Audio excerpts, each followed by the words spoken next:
The title of today's talk is Healing Everything, a rather ambitious title, I know. And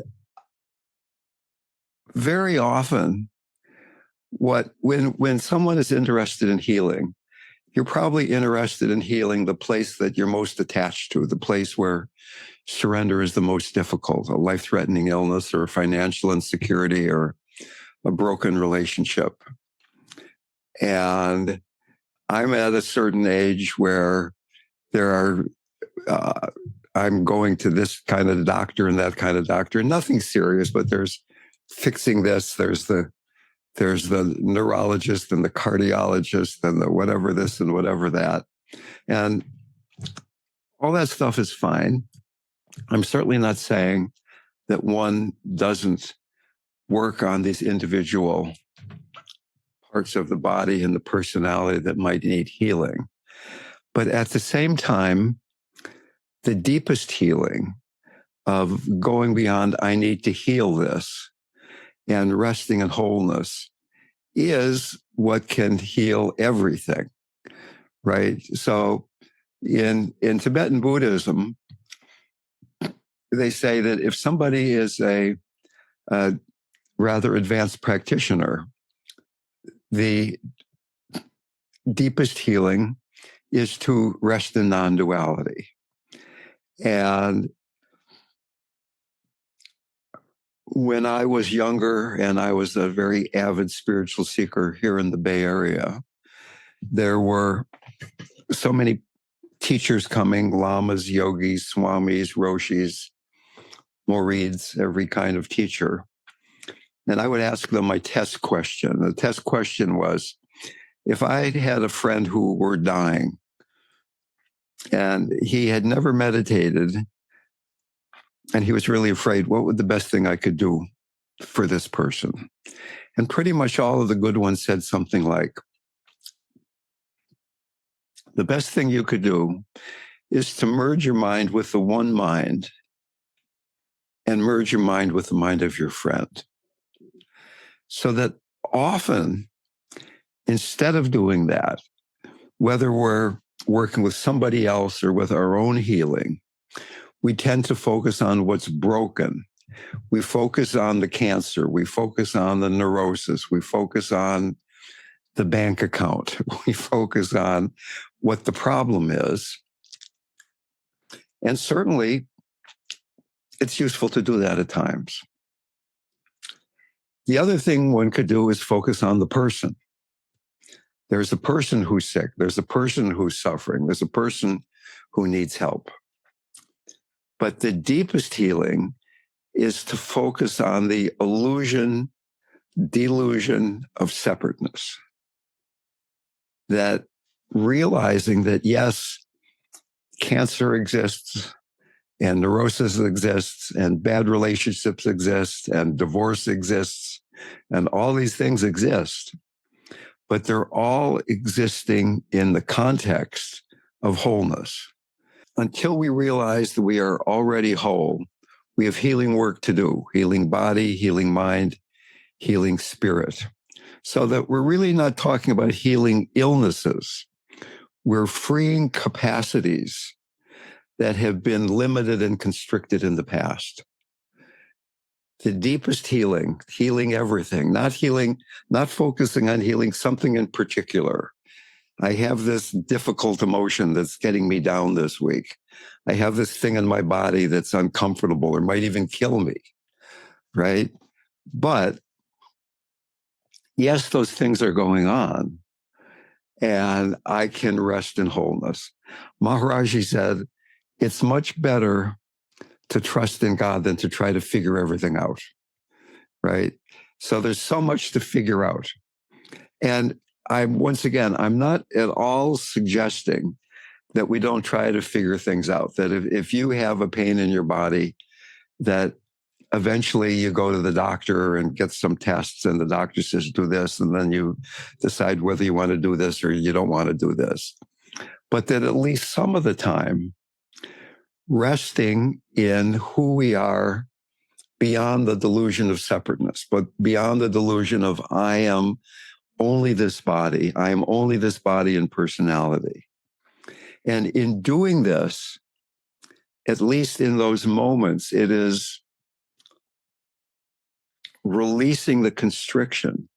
It is releasing the limitation that will allow the immune system, the body, the forces of nature to bring wholeness and healing to bear in that particular moment. The causes of illness are quite complex. They can be environmental, they can be psychological, they can be genetic, they can be karmic, they can be all these things in some kind of complicated mixture, of course. And one can dive in there and try to deal with these different threads. And once again, the deeper healing is going beyond all of that stuff. And what is it that is keeping me fixated on there's an I that has a problem? And when I have been around, when I have had the great blessing to be around some of these wonderful beings like Maharaj-ji and Anandamai and the 16th Karmapa and Kala Rinpoche and on, there was the very clear and distinct feeling that even though they had this limiting body, who they rested in, who they thought themselves to be, were not limited at all. So, for instance, when Ramana Maharshi was dying, one of his devotees says, Ramana, we love you so much. Please don't leave us. Please don't leave us. And he said, leave you? Where could I go? Right? So even though he had a body that was dying of cancer, who he identified with, who he knew to be fundamental self with a capital S, was not something that could die. Now, there are libraries of books about healing. I was looking at this book, The Healing Power of Mind, which I was going to dive into before this talk. Didn't get a chance to crack the book open. It's a book that's been sitting on my shelf for a long time. So many books about healing. And yes, we can notice how what is arising is the product of karma. We deal with it with certain kinds of patterns. But right now, for instance, is it possible to rest in wholeness? We've talked before in this group again and again and again about a healing paradigm. And this resting in wholeness, which we will explore. We will do a couple guided exercises in 5 or 10 minutes, probably now. And I've said before, and it is important to say right now, that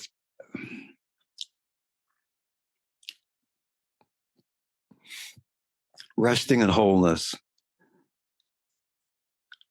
is even only taught after a lot of preparatory preliminary practices. First practice is, are you motivated? Do you really want to be free? Because resting in wholeness is essentially ego death. Just jumping in there, just walking in the door saying, I've never done spiritual practice before. And you and I were to say, just rest in wholeness. That's going to be a leap too far for almost everybody. So the first thing is, how strong is your motivation? Do you really want to be free in this way? And then beginning to be mindful, beginning to pay attention to what it feels like when we're not resting in wholeness, what it feels like when you or I have a problem, when we think, oh my God, I'm this and there's that problem. And we see how suffering is being created. And then beyond that, opening the heart, a heart of compassion. Certainly a lot of healing comes from the heart. The heart becomes spacious, the heart becomes boundless, or at least we begin to experience the heart in its true sense as boundless and spacious, connected, which reveals Tantra, that it's all sacred. that cancer is sacred, that dying is sacred, that neurosis is sacred. Might not be pleasant, might not be what you want, but there it is. And then finally, after these initiations, so to speak, then we can rest in wholeness. So just as an example that I think is really fascinating, they've studied people with multiple personality disorder. And in one personality, somebody has allergies. In the other personality, they don't have that allergy at all. In one personality, they have a certain prescription for eyeglasses. In the other personality, they can see perfectly. In one personality, they're right-handed. In the other personality, they're left-handed. So what we're saying here is that you think, I've got an allergy, or I'm nearsighted, I need this kind of glasses, for instance. And yet, if somebody has this personality disorder, boom, it says that it isn't quite so, what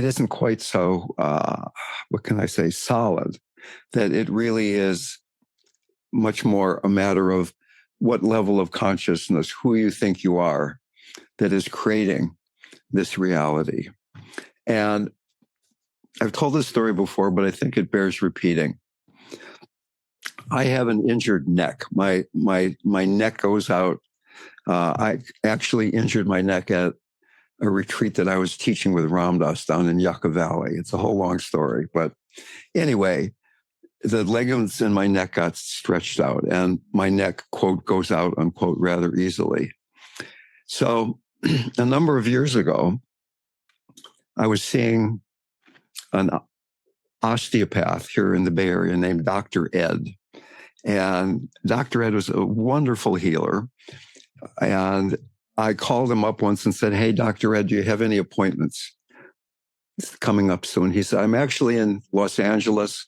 I've changed my practice, so I've moved to LA, but I'm coming up to Berkeley once a month, but I'm not coming up for a few weeks.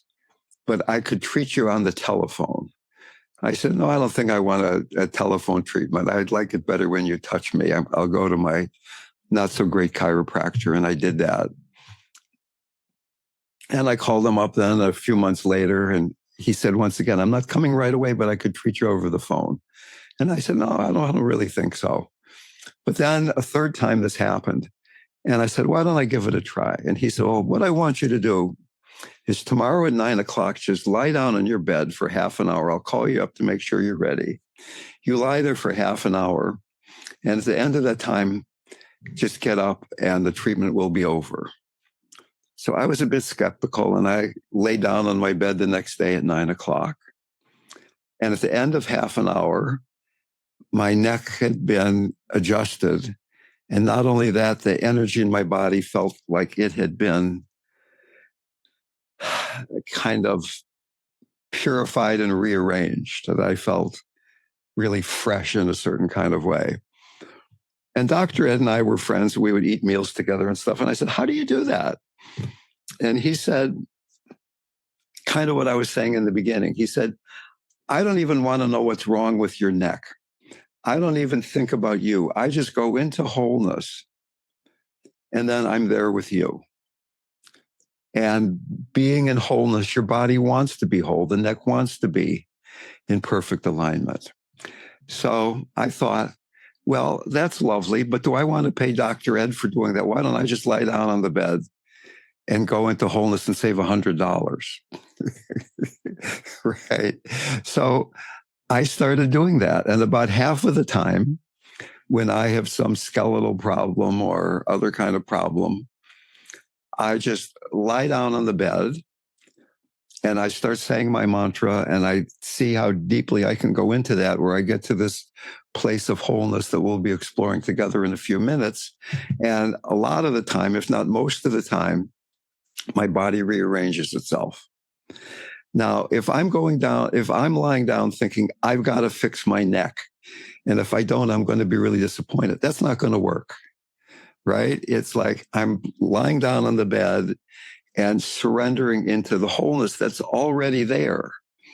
but that I've forgotten about because I'm worried about my neck, right? Okay.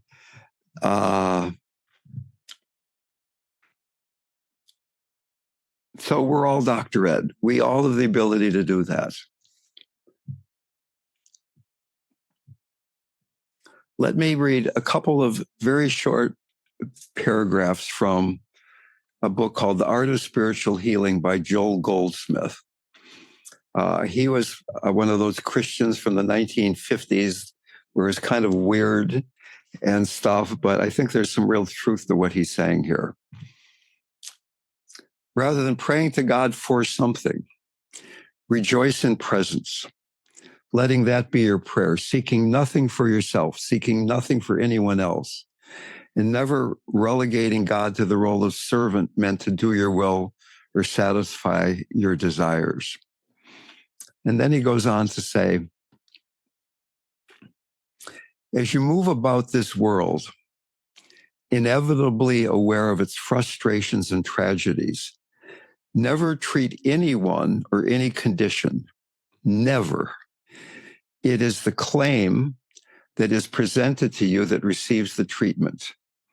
And that claim is always the belief in the selfhood or condition separate and apart from God. Whenever any belief intrudes itself upon your thought, you must do something about it, not something to the person or the condition, but only to the claim as it presents itself to your thought. When you see what looks like deformity, insanity, or accident, go within, feel the divine peace of God's presence. Now, the way you or I do that doesn't have to be quite so theistic or God out there that I'm merging with or something, but certainly resting in this wholeness. And here are just a few very short quotes by my guru, Maharaj-ji. Everything is possible by God's name. He said, love is the most powerful medicine, stronger than electricity. He said, I see no impurity. And that's the punchline of a very short story. We were there with him in India, and Ramdev was having a really difficult day. He was feeling very impure and inadequate. And he came to Maharaj-ji and said, Maharaj-ji, I feel so impure. And Maharaj-ji pulled Ramdas's sleeve and looked up the sleeve of his shirt and said, I don't see any impurity. I don't see any impurity. He said, it is a mistake to teach by looking at individual differences. Now, that's a tricky one. I mean, when I look around this room, and I know some of you people quite well and some of you people a bit, but there's a lot of individual differences. John is certainly different from Judy, different from Jenny, different from Bronwyn, et cetera. All you have different personalities and different bodies. And if I try to see everybody's difference and deal with that in the way that a therapist would, that can be useful. But Maharaj is saying there's a deeper way to teach, and that's me being in wholeness and seeing the wholeness in you. And that is contagious. When Maharaj kept seeing me in that way, I gradually began to believe that. I gradually began to believe if he sees the wholeness in me, it must be there. Even though there's part of me that kept thinking I'm so neurotic and inadequate and undeserving, he kept seeing the wholeness. He said, all you have to do is love everyone, serve everyone, and remember God. So one of my main practices, I do it many nights. I go to bed at night and I start saying the mantra that he gave me. And I kind of open myself to who in my life, including myself, who in my life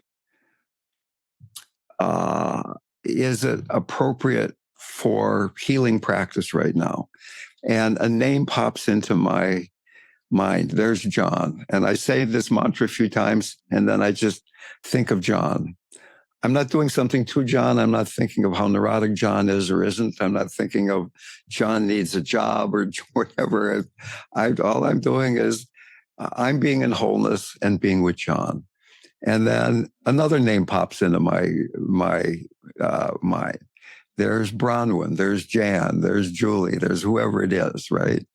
And I think of that person, not doing something, not trying to fix them, not focusing on what might need fixing, but just being as deeply in love with a capital L as I can be. And I have a deep belief that this is effective, but at the very least, it's healing me. At the very least, I feel, I mean, it's probably the most pleasurable, wonderful thing I do in my whole day long.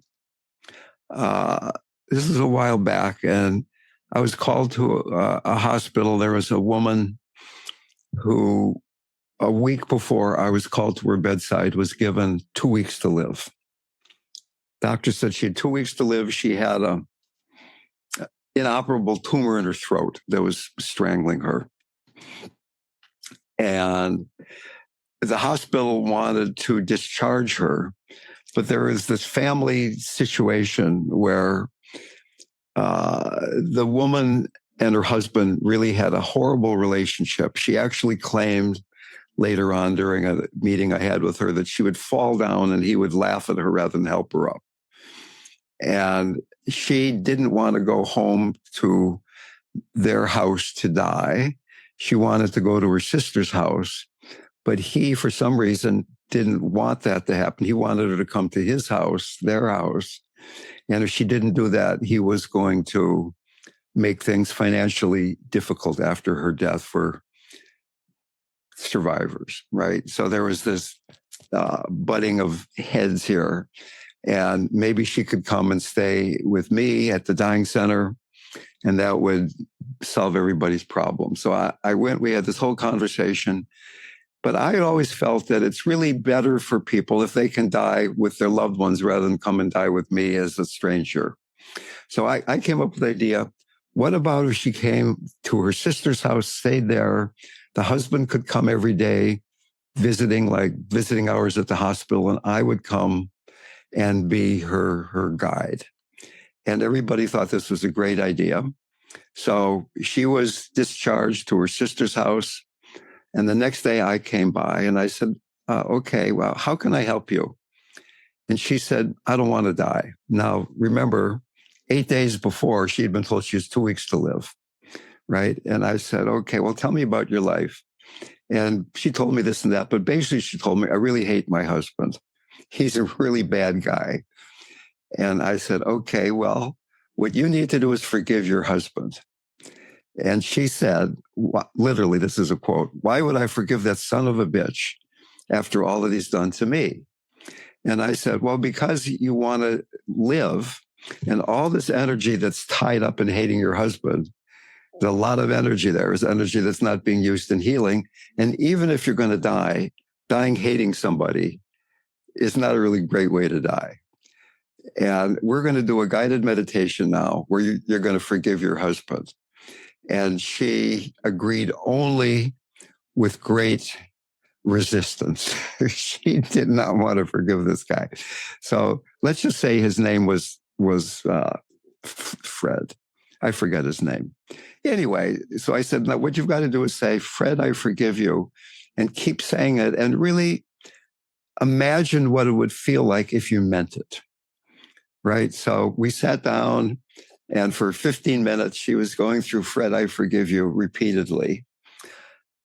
Not happy to do this, but she did it.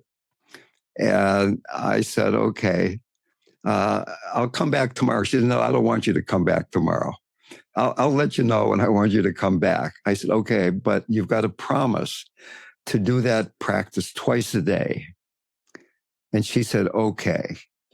Okay. So now 2 or 3 days go by. I don't hear from her. I think maybe she's dead or who knows what's going on. And I call up her sister's house. And I said, how's your sister? And she said, well, you wouldn't believe it. But 2 days after you were here, the doctor came to see her and he looked in her throat and he said, I don't believe this. I know your tumor is back as well as the back of my own hand. I've been looking at it so much. It's completely gone. and she hopped on a plane and went to Hawaii. And 6 months later, she was still in Hawaii having a good old time, right? Okay.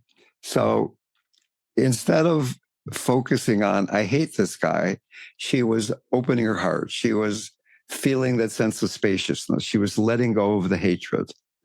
And probably everybody in this room, including me, has something that you're feeling it would be better if it weren't there, if my neck didn't ever go out, or if your cancer went away, or if your relationship were 10 times better, or if you had a relationship, or if you didn't have a relationship, whatever it might happen to be. And that we tend to focus, I with quote marks around it, I have this problem. And what I'm saying is, to the extent that at least some of the day, you can go beyond that into there's no I who has any problem. It allows healing to happen. It allows the force of the universe, the Shakti, the mother, to appear and to heal, right? So let us talk for a little bit now about resting in this place that allows healing to happen. And once again, healing literally means moving into wholeness, the wholeness that's already there. Healing cancer doesn't necessarily mean curing cancer. It might be healing into death.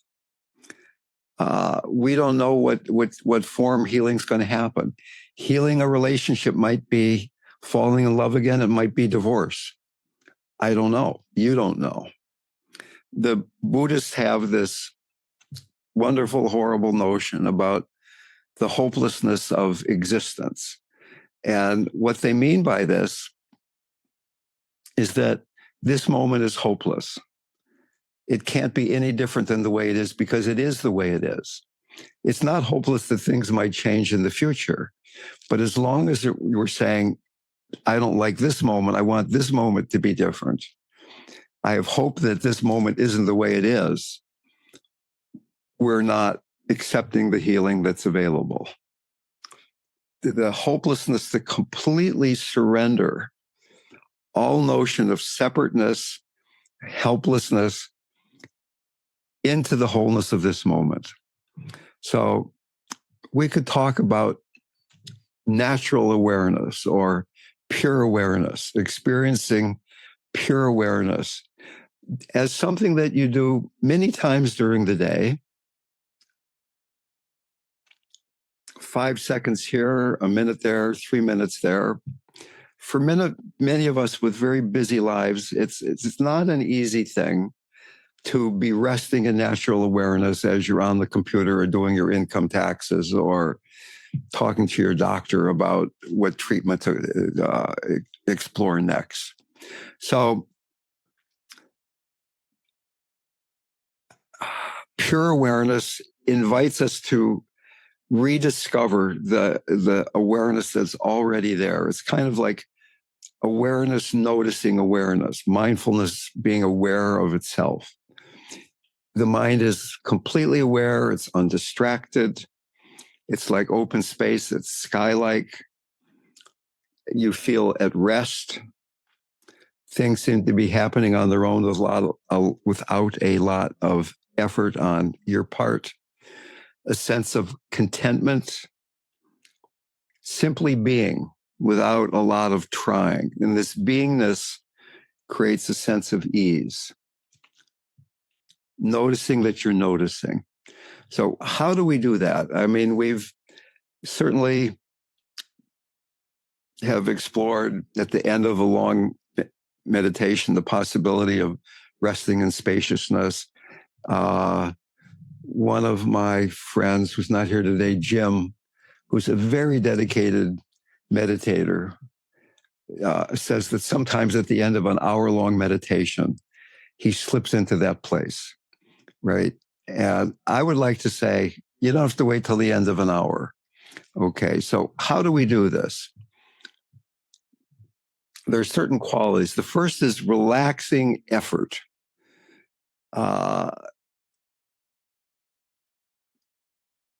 it's not sitting down and doing nothing.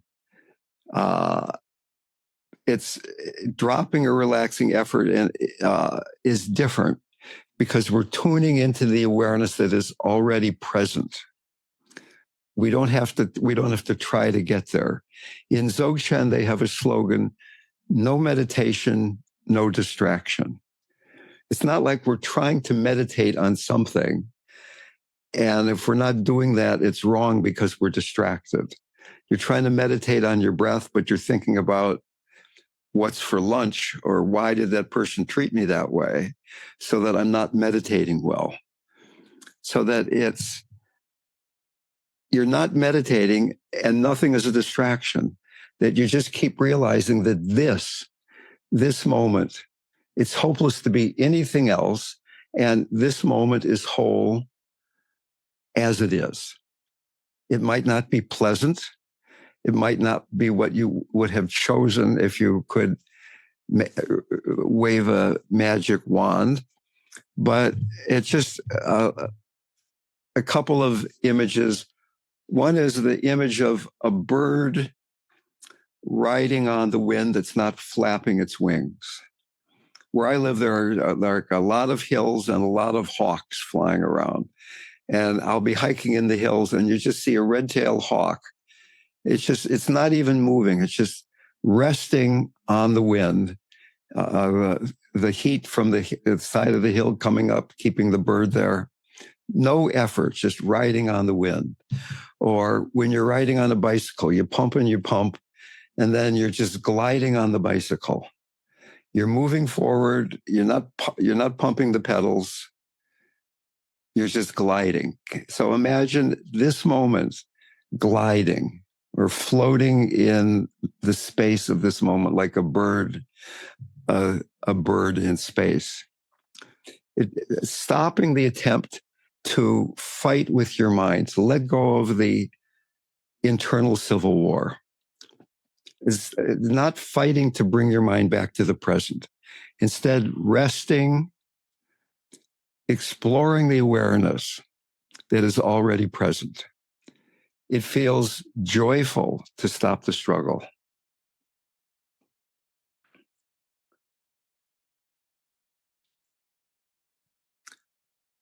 The other thing is, another way of looking at this is we can widen or broaden our focus. That very often, and particularly when we're meditating, it's like we use a very focused lens. Like if you have a camera, you're just looking at one thing instead of a panoramic view. You're focusing on the breath. You're focusing on the next thought. And here we're changing the lens to instead of the telescopic looking at one thing, is this panoramic lens where it points us in the direction of this pure awareness. And given the culture we live in, there's a tendency to focus on this telescopic, very narrow view, to work with a computer, to deal with technology, to deal with the news, rather than opening up to this broader kind of awareness.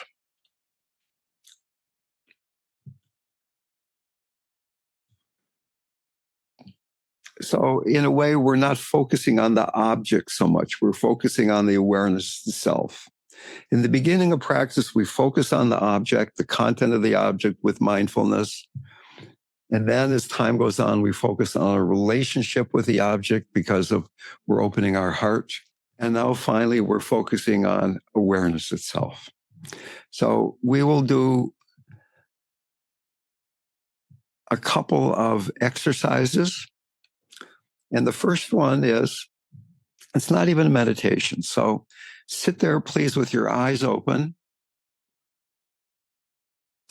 and begin to broaden or expand the field of listening. Clearly, you can hear my voice, but just listen to whatever's going on. There might be other sounds from the room or outside the room or outside your house. You're not focusing listening. You're letting listening open up.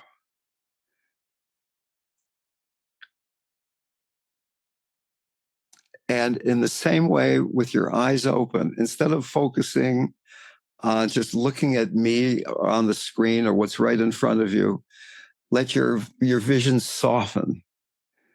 You're letting visual impression come to you, soft seeing. You can see me moving my arms around on the screen as I'm doing right now, but you can see what's around the screen.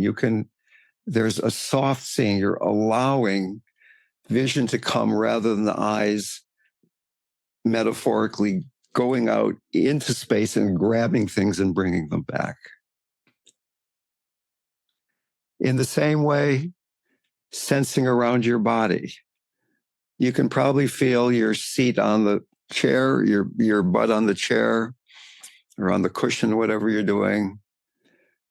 You can feel your clothes on your body. But can you widen, can you broaden your sensing to in front of you and particularly in back of you? Most people in the West have a hard time sensing in back. It's very forward looking, both with your eyes and with sensing bodily energy. So just feeling all around you, seeing all around you, hearing all around you.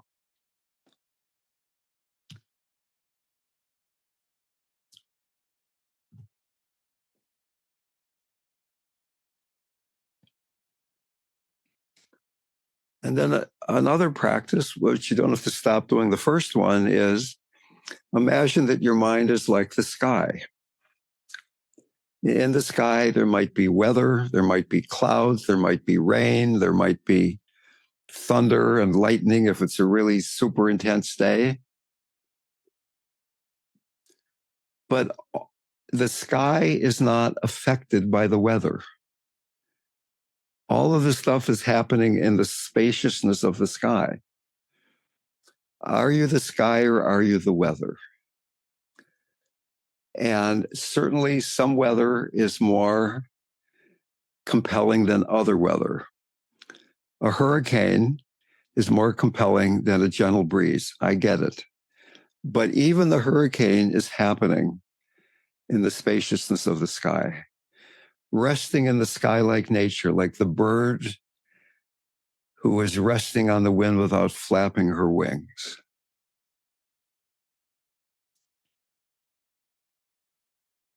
So that suppose that you have cancer, suppose that you are having a very, very difficult patch in your relationship.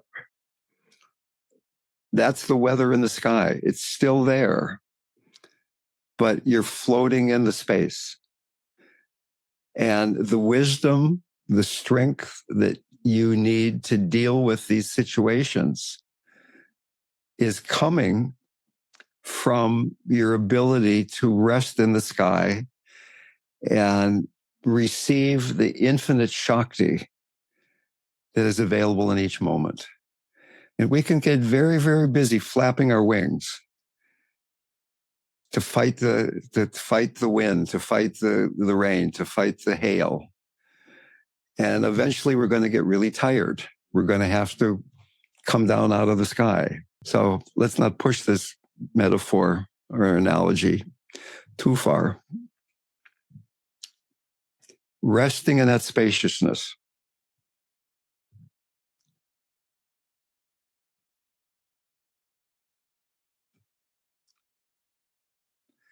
And as we do this, what is revealed then is that our nature is compassion. As you more and more rest in this spaciousness,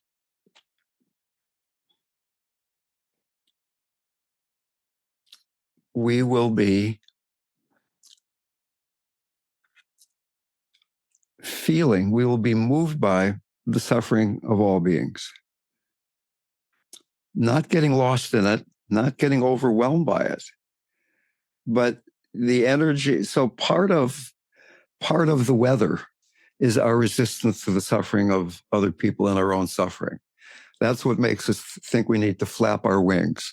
Look what Trump is doing today. Look what's happening in Gaza today. Look what's happening in my life today. And is it possible with all of that stuff going on, we can rest without flapping the wings and trust our true nature, our basic goodness, our wholeness will respond to all of these situations in the best possible way.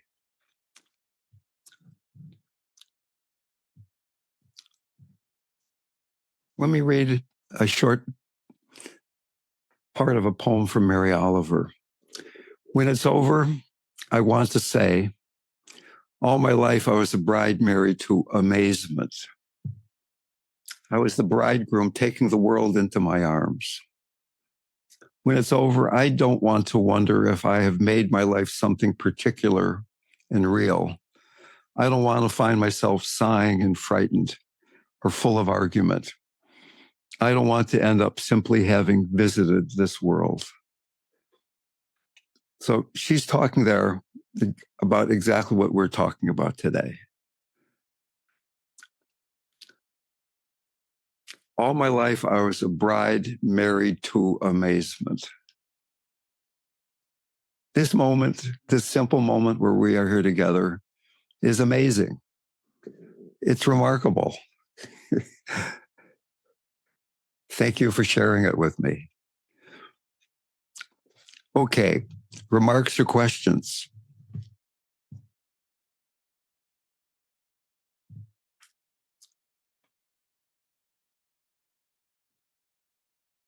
Yeah, see, that's the problem. When everybody's resting in spaciousness, there's no questions left. And Jan has her finger up. That must mean something. It means I have a question. Yes, please. You have me in such spaciousness, I don't know if I can put it into words, but I'm going to try. So when we really reach this place of deep total wholeness, how does that differ from dying? When I die, I'm going to be there, right? Okay. So I had the great privilege of, what day was that? Thursday? Was that the day I came and visited you? Yes, it was Thursday. So it was 2 days ago. I drove up to Sacramento, like a couple hours away, and some friends are making a movie about me, believe it or not. And they say, we've got a really great movie, but we don't have you talking to somebody who's dying. We need a dying person. And we looked around, and what did we do? We found Jan, who's in one of our groups. I hope it's okay if I out you here a little bit. So we had this lovely time that was video recorded on Thursday. And so now you're asking, is this any different from dying? And so clearly, when we're fully resting in the state that I've been describing and we've been exploring, there is an ego death. There is a sense of wholeness that goes beyond separateness, which doesn't necessarily imply that your body's going to physically die. So dying is when you physically die. And my deep belief from reading the world scriptures and talking to any number of enlightened beings that I've had the great grace to be around, they say that when you do die, you die into this place. That it is one of the first things that happens in the physical dying experience, that as your consciousness leaves your body, you die into this wholeness. And I will admit that when I was guiding us, it's like the sky or just awareness watching awareness, that it might not have been the full experience for everybody, that we touch it a tiny bit and then pull back to I'm experiencing this. And that just resting in that place, as I say, is dying to who we thought we were. That I'm the separate being that's not one with everything. Okay, so when we die, according to the Tibetan Buddhist, you see a light that's as bright as 1,000 suns. That resting in this wholeness is that remarkable. At the same time, it's this ordinary and mundane. It's what's going on all the time. So in some way, this practice that we've been, or non-practice, non-meditation, this resting, floating in spaciousness, resting in spaciousness, is one of the first things that happens after you die. And it is dying of the ego. But doing it today doesn't mean your body just died, obviously. Does that answer your question? So that to the extent, I was just telling my partner this morning over when we were making our tea down in the kitchen, I said, when I was talking to Jan, we were talking about the advantages of dying. And I said, do you still have to go to the dentist? And Jan told me that she went to the dentist just recently to get her teeth cleaned. And they said, you need x-rays. And Jan said, I don't need x-rays, I'm dying. And they said, we won't clean your teeth if you don't have x-rays.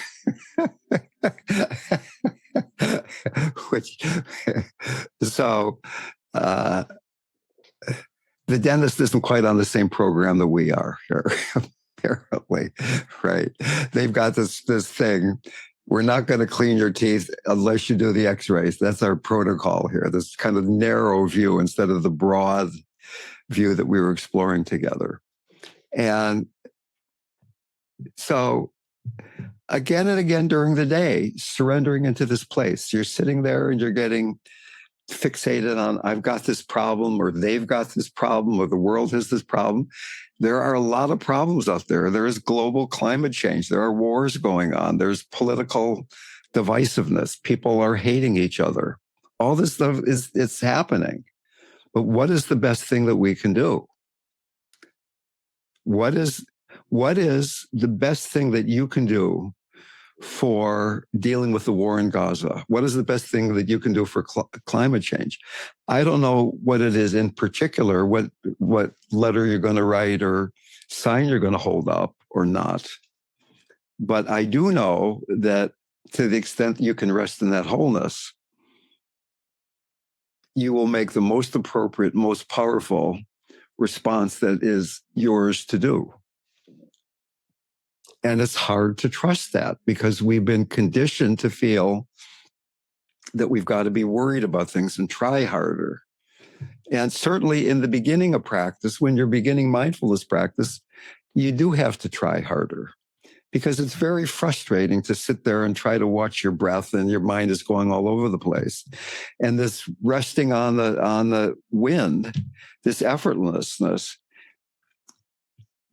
requires that you have developed concentration, right? That somebody who just comes in off the street who has a mind that's running all over the place all the time and heard this talk would very likely not be able to. It's like an open secret. Here's the words, but it's still a secret until your mind is calm enough and your heart is open enough. What we're talking about here today is just a bunch of words.